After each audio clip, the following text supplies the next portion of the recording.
Bueno, tratamos entonces en esta meditación dos temas, muerte e infierno. El tema de la muerte no está en los ejercicios, pero sí está como una opción. Se pueden predicar en la primera semana algunos temas que no estén, eso ya estaba en las primeras ediciones de la edición Vulgata, se llama en latín, el autógrafo de San Ignacio. Está contemplado en los comentarios que se hacen ya desde el tiempo de San Ignacio que se podían agregar otras meditaciones. Siempre se agregan algunas. Una que se agrega siempre es la meditación de la muerte. Con respecto a esto de la muerte, si queremos poner una composición de lugar que nos pueda servir, sería de mucho provecho pensar en la propia muerte nuestra. Nosotros algún día, puede faltar muchos años, puede que no, vamos a morir. Cuando muramos vamos a estar enterrados, vamos a estar en un cajón, nos van a velar, van a estar los familiares, nos van a llevar al cementerio. Quizás ya saben en qué cementerio es porque tienen comprado el lugar. Yo si me muero me llevan al seminario de San Rafael, ya conozco todo el rito que se hace para... Bueno, tratar de imaginarse uno en esas circunstancias porque vamos a estar en esas circunstancias, no es algo que me imagino y nunca va a pasar, ¿no? ¿Y por qué hace bien? Por aquello que dice la Escritura, piensa en tus postrimerías y no cometerás pecado. Pensar en las postrimerías significa pensar en las últimas cosas de la vida, que empiezan esas últimas cosas por medio de la muerte. La muerte, el juicio, cielo, infierno.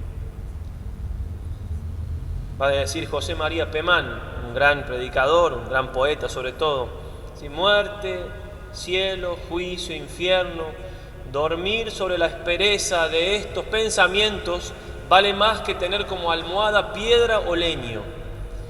O sea, pensar en estas cosas es más sacrificado a veces que hacer una penitencia y más provechoso, más fructuoso. Bueno, la muerte entonces, ese momento que nos va a encontrar, podemos pedir como gracia, para si van a hacer la meditación de la muerte, podemos pedir como gracia el hecho de nosotros morir santamente, de tener lo que se llama la perseverancia final, de que ese momento me alcance en gracia de Dios. Se lo pueden pedir al Señor, se lo pueden pedir al patrono de la buena muerte, que es San José, porque murió en brazos de Jesús y de María. Puede ser entonces esa la petición, después de hacer el preámbulo de la composición del lugar. ¿Y qué cosa vamos a decir de la muerte? Vamos a decir fundamentalmente tres cosas. La primera es que la muerte es segura. De nada podemos estar tan seguros nosotros, cada uno, de que vamos a morir. Todos vamos a morir. Tarde o temprano, nos guste o no nos guste. Tengamos dinero o no, tengamos lo que sea. Todos vamos a morir.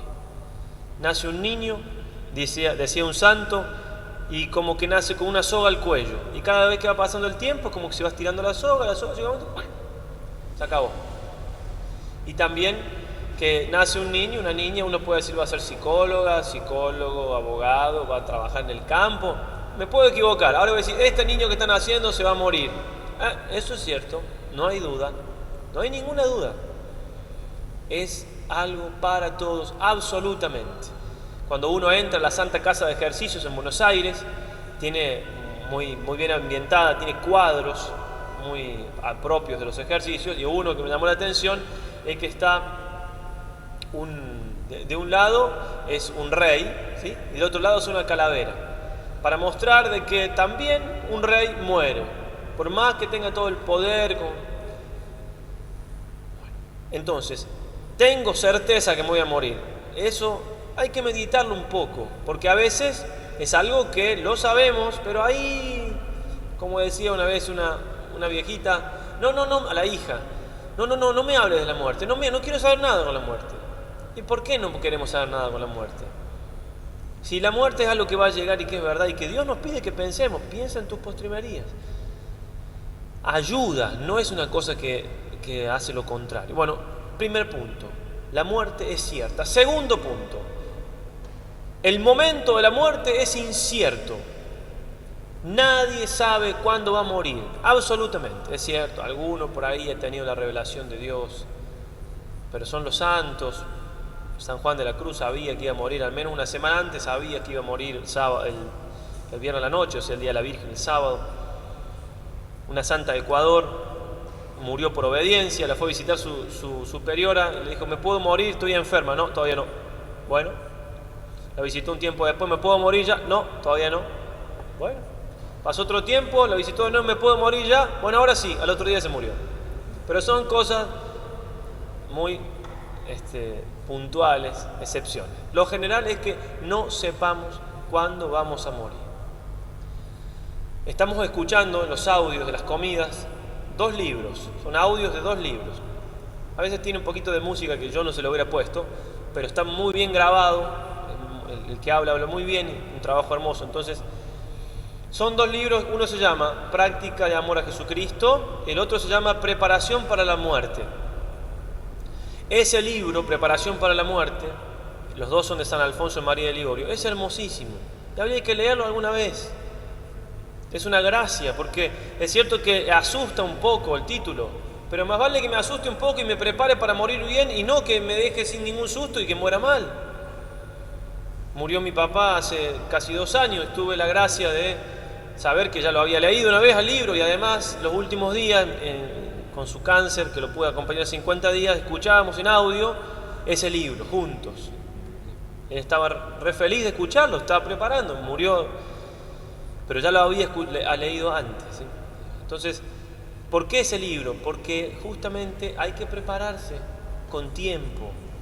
Y ahí en ese libro el santo dice: tú que estás leyendo estas líneas y yo que la escribo, tenemos el día fijado en que no vamos a poder ni yo más escribir ni tú más leer.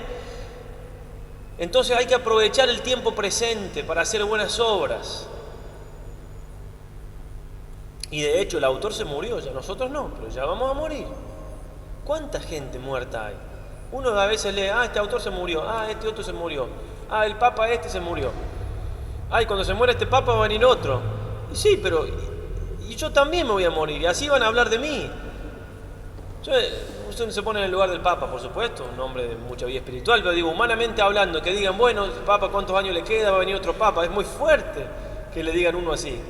Pasa que uno está acostumbrado porque son cargos que, bueno, viene uno, va el otro. Bueno, pero así van a ser también de nosotros. Si yo me muero dentro de unos años, ¿te acordás del cura que predicó aquella vez? Se murió.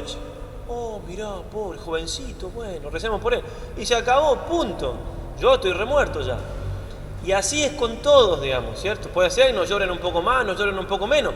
El tema es que vamos a morir y que no sabemos cuándo, no tiene por qué ser por edad. No tiene que ser por edad, nos podemos morir en un accidente, nos podemos morir. Entonces, ¿eso para qué lo vamos a pensar? Porque nos ayuda mucho a lo último, al tercer punto que queremos hablar ahora, y es que hay que estar preparados. Hay que estar preparados. El momento de la muerte es importantísimo, porque el momento de la muerte nos fija en la eternidad. Si yo me muero amando a Dios, entonces será una eternidad con Dios. Si me muero sin amar a Dios, será una eternidad lejos de Él. No por culpa de Dios, por culpa mía. Él no puede más que amar, Dios es amor. Entonces es trascendental el momento de nuestra muerte. Es el más importante de nuestra vida. Decía el beato Pier Giorgio Frassati: pienso que el día de mi vida será el más hermoso de mi vida. Claro, porque si es importante y termina bien, es el más hermoso. Pensar entonces en esto, meditar, tengo que estar preparado. ¿Y cómo hacemos para estar preparados para el momento de la muerte? Una de las cosas que se puede hacer es lo que estamos haciendo ahora: pensar en la muerte. Piensa en tus postrimerías y no cometerás pecado. Tener presente ese pensamiento de que vamos a morir. En segundo lugar, vivir como si estuviéramos por morir. No solamente pensar, sino pensar: hoy es el último día de mi vida. ¿Qué pasa si uno piensa así? Voy a andar cabizbajo, triste, melancólico. Yo creo que si tengo fe y el último día de mi vida lo voy a vivir con toda la intensidad que pueda, en el mejor de los sentidos. Si no estoy en gracia, me voy a poner en gracia, voy a perdonar lo que no perdoné, voy a devolver lo que robé, voy a hacer un día que va a haber unos frutos impresionantes. Así han vivido los santos. Y para ayudarse a pensar en la muerte y a tenerla presente, más de un santo incluso se lo dibuja, se lo pinta o se lo esculpe así, con una calavera. Tenían en lugar de estudio una calavera. Y a veces con un cartelito que decía, ¿sí?, fui lo que eres, serás lo que soy. Porque obviamente vamos a terminar siendo una calavera. Y uno dice, de qué mal gusto. Esos santos vivían muy felices. Porque ya vamos a ver al final una cosa a tener en cuenta, y es que Cristo ha vencido ya la muerte. Vivir como si estuviéramos por morir. Una vez una joven, contaba un sacerdote predicando en la misión popular, la fue a atender a la clínica, estaba con SIDA, y se miraba las manos y lloraba y decía, están vacías. Porque obviamente nos llevamos a la otra vida solamente las cosas que dimos, o sea, lo que hacemos de bien. Entonces, gracias a Dios ya estaba arrepentida, y eso ya es buenísimo. Esa chica se salvó, purgatorio por medio no, pero ahora hay veces que se va endureciendo el corazón y que ni siquiera somos capaces de reconocer los errores. Vivir entonces como si estuviéramos por morir. Sale un salesiano, un hijo de Don Bosco, o algunos dicen que fue el mismo Don Bosco, al patio de un colegio en Italia. Ya estaban los niñitos jugando, se acerca uno y le dice, escúchame, si te tuvieras por morir, ¿qué harías? Lo mira el nene y le dice, yo me iría a confesar. Muy bien, realmente una conciencia. Camina un poco más y a otro le dice, ¿qué harías si te tuvieras por morir? Lo mira y dice, yo iría a la capilla a rezar. Camina otro poco y encuentra a un tercero jugando y le dice, ¿tú qué harías si te tuvieras por morir? Y el nene lo mira y dice, yo seguiría jugando. Y sigue jugando. Parecería que este último niño tiene menos conciencia de la muerte que los otros dos. ¿Y saben quién es este último niño que le responde así? Este último niño que le responde así es Santo Domingo Sabio.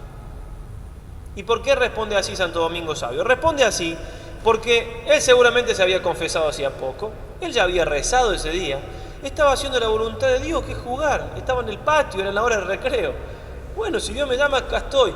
Así viven los santos, viven preparados para partir. Y a eso tenemos que apuntar nosotros. Y entonces cuando se vive así, la muerte, en lugar de ser algo tormentoso, se transforma en algo hasta deseable. Como decía la carmelita Santa María de Santa Natalia, no tememos a la muerte, porque la muerte es Dios que pasa. Si es Dios que pasa y yo lo amo a Dios, pues que venga. Y de hecho hay un momento en la vida espiritual de los santos, no cuando llegan a la cumbre de la santidad. Cuando llegan a la cumbre de la santidad ya no tienen ganas ni de morirse, ni de estar vivo en el cielo. O sea, no les importa nada, solamente lo que Dios quiera. Si Dios me quiere acá, bien. Si Dios me quiere llevar, que me lleve. Ahora, un poco antes de llegar a esa cumbre, empiezan a tener en un momento un gran deseo de morirse, de estar con Dios. No soportan más no verlo a Dios cara a cara. Es una cosa que los consume. Por eso Santa Teresa de Ávila tiene esa poesía hermosísima que dice, muero porque no muero. Tan alta vida espero que muero porque no se muere porque no se muere.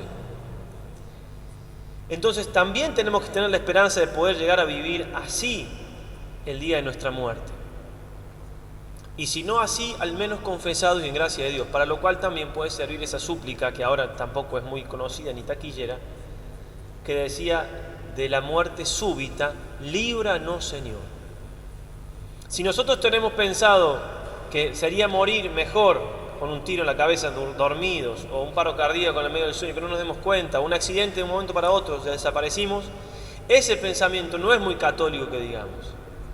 La mejor manera de morir es una muerte que me prepare para bien morir.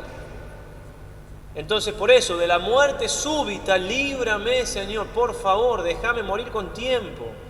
¿Y qué más da si tengo que sufrir un mes, 2 meses, un año, 2? Es cierto, es dificilísimo, es duro, pero si esa muerte, si ese sufrimiento, me hace morir bien, yo agradezco a Dios que lo tuvo a mi papá 2 años y medio con cáncer, que le hicieron operaciones que no sirvieron para nada, solamente para que sufra, porque murió hermosamente, con una conversión en su corazón. No era un hombre malo para nada, pero obviamente que uno puede crecer en la vida espiritual, y lo he visto crecer en su vida espiritual.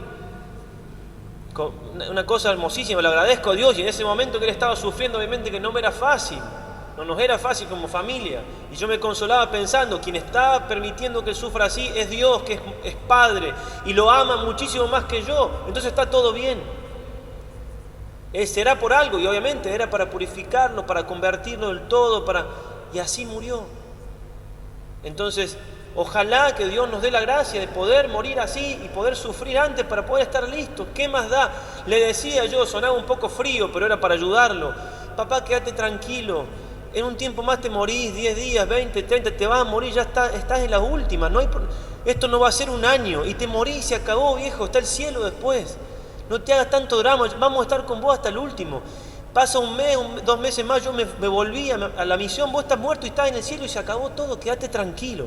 Yo sé que parece que uno no tenga corazón, pero en ese momento era la manera de que él no sufriera tanto lo que podía llegar a venir.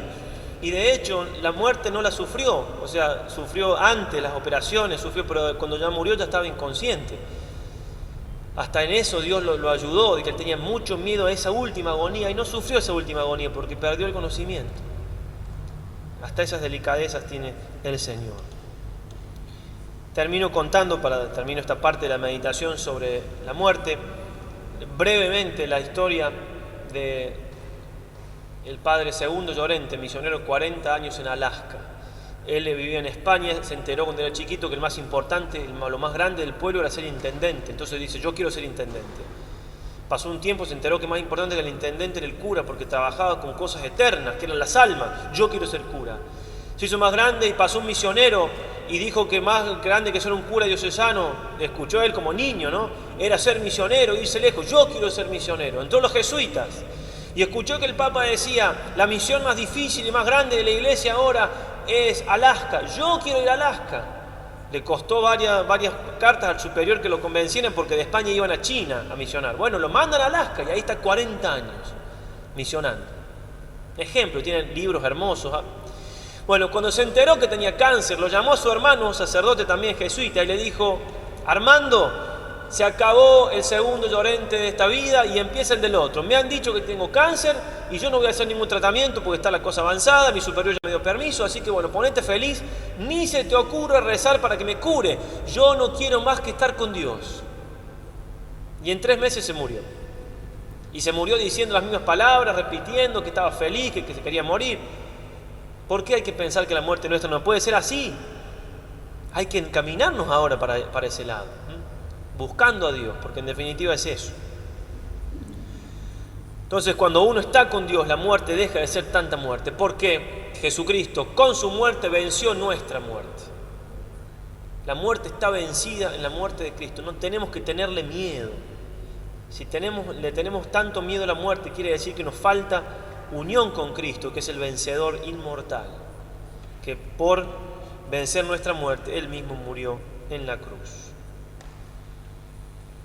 Bueno, y ahora digamos algo acerca del infierno, que obviamente no es tampoco una meditación muy fácil de hacer, pero que es algo importante. ¿Por qué? Porque en definitiva nos ayuda a vivir mejor nuestra vida espiritual. Está en el número 65 de los ejercicios, la meditación del infierno. Me voy a detener sobre todo, voy a leer 2 preámbulos, después voy a explicar un poquito y voy a leer un testimonio de una santa. Primer composición, que es aquí ver con la vista de la imaginación la longura, o sea, el largo, la anchura y profundidad del infierno. El segundo, demandar lo que quiero. ¿Será aquí pedir interno sentimiento de la pena que padecen los dañados, para que así, si del amor del Señor eterno me olvidare por mis faltas, a lo menos el temor de las penas me ayude para no venir en pecado? Importantísima la petición que tenemos que hacer, porque si la hacemos bien, si la entendemos bien, nos vamos a dar cuenta que viene el infierno, el miedo al infierno, viene a defender al amor. O sea, nosotros tenemos que ser buenos y tenemos que hacer la voluntad de Dios por amor. Ese es el motivo, con mayúscula. Lo que pasa es que si el pecado me hace olvidar del amor de Dios, el miedo a no salvarme, que venga en ayuda de eso. Y lo más importante entonces, al menos que no caiga en pecado. Si somos hijos del rigor, a un hijo, por más bueno que sea, a veces hay que amenazarlo un poco con una penitencia. Mira, si no haces esto, no vas a poder ir a la fiesta el próximo viernes. Por más bueno que sea, hay que... Bueno, y nosotros somos así. Entonces, si en algún momento no me alcanza el amor de Dios, bueno, al menos no peco por ese miedo a no salvar.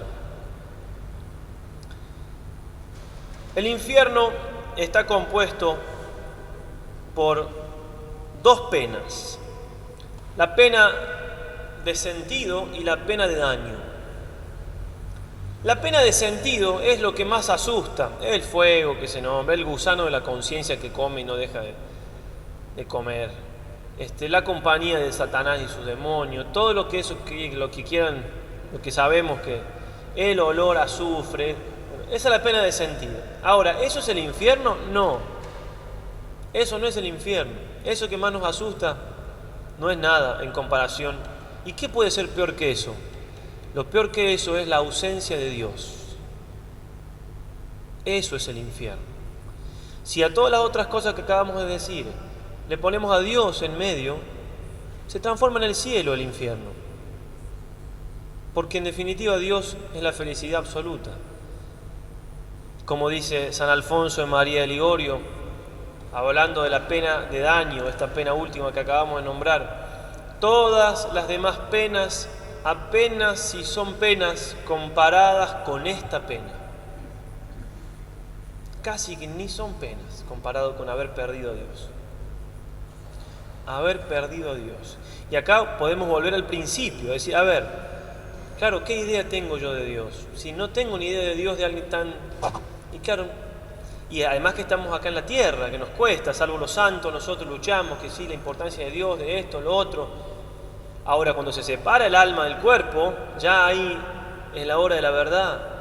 Y el alma ve con claridad diáfana que ha sido creada para Dios, lo mismo que estamos meditando ahora, que nuestra felicidad eterna es Dios, que con quien únicamente puede saciar su deseo de ser feliz es con Dios, y que no va a poder estar con Dios nunca, y por culpa de ella, del alma, por culpa nuestra.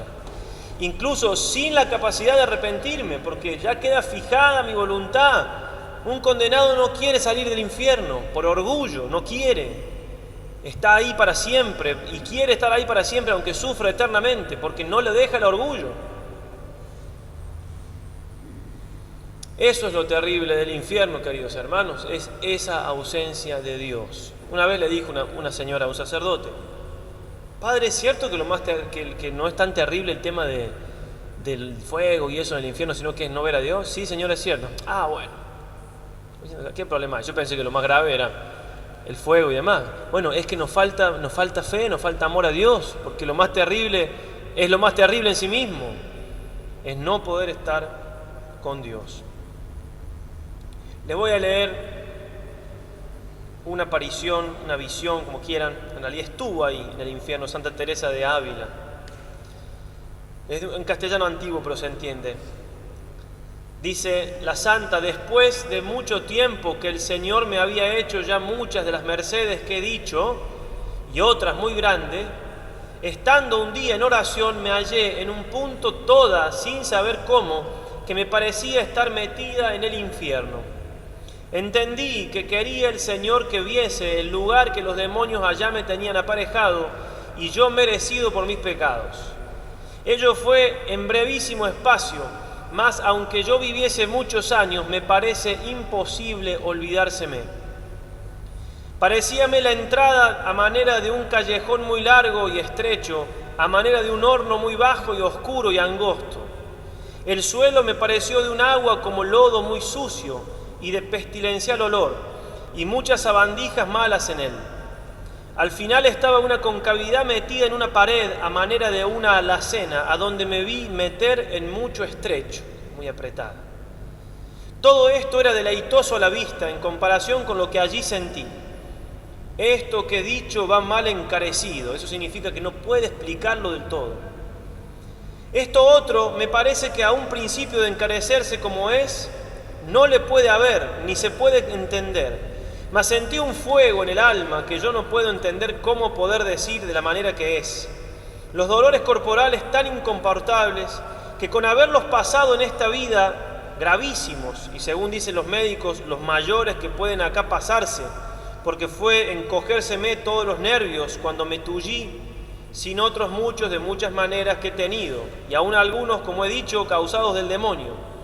No es todo nada en comparación de lo que allí sentí, y ver que habían de ser sin fin y sin jamás cesar. Eternamente, ese pensamiento, San Agustín decía, gran pensamiento el de la eternidad. Esto no es pues nada en comparación del agonizar del alma, un apretamiento, un ahogamiento, una aflicción tan sensible y con tan desesperado y afligido descontento que yo no sé cómo lo encarecer. Porque decir que es un estarse siempre arrancando el alma es poco, porque aún parece que otro os acaba la vida, mas aquí el alma misma es la que se despedaza. El caso es que yo no sé cómo encarezca aquel fuego interior y aquel desesperamiento sobre tan gravísimos tormentos y dolores. No veía yo quién me los daba, mas sentíame quemar y desmenuzar a lo que me parece. Y digo que aquel fuego y desesperación interior es lo peor. Estando en tan pestilencial lugar, tan sin poder esperar consuelo, no hay sentarse, ni echarse, ni hay lugar, porque me pusieron en este como agujero hecho en la pared, porque estas paredes, que son espantosas a la vista, aprietan ellas mismas y todo ahoga. No hay luz, sino que todo tinieblas oscurísimas. Y no entiendo cómo puede ser esto, que con no haber luz, lo que a la vista ha de dar pena, todo se ve. No quiso el Señor entonces viese más de todo el infierno. Después he visto otra visión de cosas espantosas, de algunos vicios el castigo. Cuanto a la vista, muy más espantosos me parecieron, mas como no sentía la pena, no me hicieron tanto temor. Que en esta visión quiso el Señor que verdaderamente yo sintiese aquellos tormentos y aflicción en el espíritu, como si el cuerpo los estuviera padeciendo. Yo no sé cómo ello fue, más bien entendí ser gran merced, gran regalo, y que quiso el Señor yo viese por vista de ojos a dónde me había librado su misericordia. Porque no es nada oírlo decir, ni haber yo otras veces pensado en diferentes tormentos, aunque pocas, que por temor no llevaba bien mi alma, ni que los demonios atenazan, ni otros diferentes tormentos que he leído. No es nada con esta pena, porque es otra cosa. En fin, como de dibujo a la verdad, y el quemarse acá es muy poco en comparación de este fuego de allá. San Agustín va a decir que es como fuego pintado, el fuego de acá comparado con el fuego del infierno. Yo quedé tan espantada, y aún lo estoy ahora escribiéndolo, con que a casi 6 años hacía que le había pasado eso. Y es así que me parece el calor natural me falta de temor aquí a donde estoy. Y así no me acuerdo, ves, que tengo trabajo ni dolores, que no me parece no nada todo lo que acá se puede pasar. Y así me parece en parte que nos quejamos en vano. Y así torno a decir que fue una de las mayores mercedes que el Señor me ha hecho, porque me ha aprovechado muy mucho, así para perder el miedo a las tribulaciones y contradicciones de esta vida, como para esforzarme a padecerlas y dar gracias al Señor que me libró, a lo que ahora me parece de males tan perpetuos y terribles. Después acá, como digo, todo me parece fácil, en comparación de un momento que se haya de sufrir lo que yo allí padecí. Espántame cómo, habiendo leído muchas veces libros a donde se da algo a entender de las penas del infierno, cómo no las temía ni tenían lo que son. ¿A dónde estaba? ¿Cómo me podía dar cosa descanso de lo que me acarreaba ir a tan mal lugar? Seas bendito, Dios mío, por siempre. Y cómo se ha parecido, que me queríais vos mucho más a mí de lo que yo me quiero. ¿Qué de veces, Señor, me librasteis de cárcel tan tenebrosa, y cómo tornaba yo a meterme en ella contra vuestra voluntad?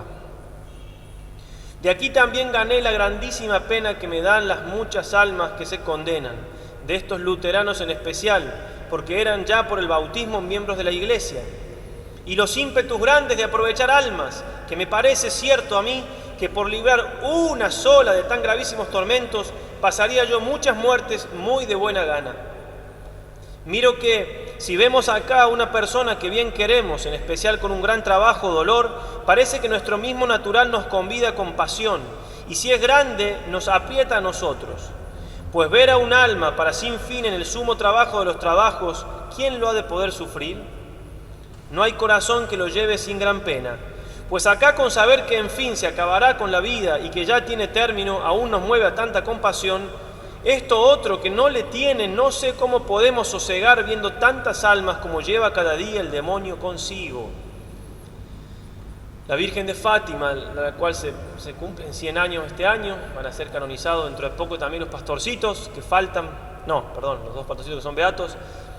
Van muchas almas al infierno, les dijo a los pastorcitos después de mostrárselos. Esto también me hace desear que en cosa que tanto importa, no nos contentemos con menos de hacer todo lo que pudiéramos de nuestra parte.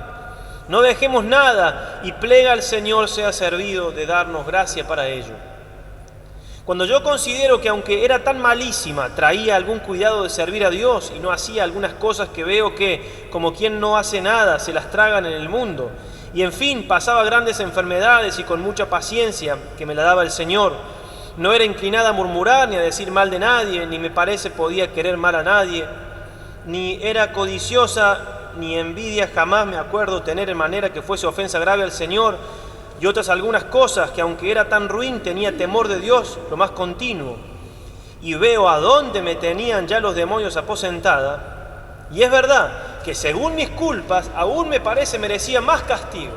Miren cómo ven los santos el pecado. Según mis culpas me parece que merecía más castigo. Mas con todo digo que era terrible tormento y que es peligrosa cosa contentarnos, ni traer sosiego ni contento el alma que anda cayendo a cada paso en pecado mortal, sino que por amor de Dios nos quitemos de las ocasiones, que el Señor nos ayudará como ha hecho a mí. Plega a su majestad que no me deje de su mano para que yo no torne a caer, que ya tengo visto a dónde he de ir a parar. No lo permita el Señor por quien su majestad es. Amén. Habría otra visión de Santa Faustina Kowalska y los pastorcitos, pero no da el tiempo, ya tenemos que exponer el Santísimo. Darle realismo a esto porque es real, nada ha cambiado en nuestra fe. Y si uno lee el Evangelio, el Señor no anda con medias tintas. ¿Sí? Cuando dice en el día del juicio se presentará el Hijo del Hombre, pondrá las ovejas de un lado, los cabritos del otro, venid bendito de mi Padre, id malditos al fuego eterno. Palabra del Señor. San Juan Pablo II dice, está perdida esta generación en cierta manera porque se han perdido los maestros, los catequistas, los predicadores, porque han perdido el coraje de asustar con el infierno. San Juan Pablo II en una entrevista, que es un libro que se llama Cruzando el umbral de la esperanza. Pidámosle a María que así como les mostró, tuvo esa hora de misericordia de mostrarle el infierno a los pastorcitos de Fátima, también nos ayude a nosotros a hacer bien esta meditación. Tratemos de entrar en escena, estar en cuerpo a cuerpo en el infierno lo más que podamos, con nuestra imaginación, con nuestros sentidos, imaginando, tratando de tocar cosas del infierno, de oler, trayendo recuerdos feos de nuestra vida que nos ayuden, alguna cosa fea que he sentido, que el infierno es mucho más. Mientras más real sea, mayor fruto espiritual vamos a tener. Nosotros queremos ser santos por amor a Dios, pero somos tan débiles que podemos llegar a olvidarnos del amor a Dios. Y de ahí nos puede sacar quizás el temor a no salvarnos. Que nuestra Madre del Cielo nos alcance esta gracia.